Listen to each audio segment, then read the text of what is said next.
Somewhere in Cape Town, a machine sits in a quiet, climate controlled room. It doesn't have a name you'd recognize, but it's one of the most powerful computers on the African continent. It can perform more than 1 quadrillion calculations per second, and for a few days in May 2026, it was doing something no one intended.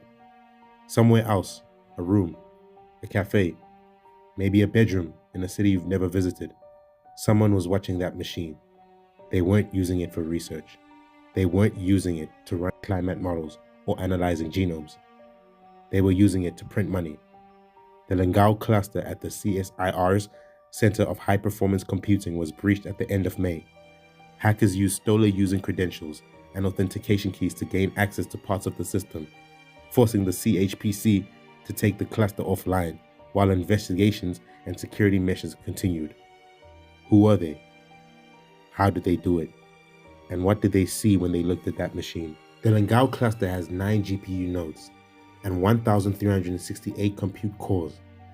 The CSIR told users that affected nodes were reimagined to its original state before releasing it to users again. On the 25th of May 2026, researchers noticed something strange. The machine was slower than usual. Some nodes weren't responding. Then users started complaining about performance issues across the cluster. The CHPC did what any responsible team would do. They shut the system down. They reimagined the nodes. They thought they'd fixed it. 2 days later, the machine was back online. But the hackers had already figured something out. Let's imagine the person who did this. Not a nation-state actor, not a sophisticated cybercriminal syndicate. Maybe someone with access to a script they found online. Maybe someone who knew how to steal credentials and wanted to see what they could do. The attack wasn't sophisticated. It was opportunistic. The hackers used compromised user credentials and private keys to gain access to the Lengao cluster. They didn't break through a firewall. They didn't exploit a zero-day. They used stolen credentials, maybe bought from the dark web, maybe fished from an unsuspecting researcher, maybe captured months ago and left sitting in the database until someone decided to try them.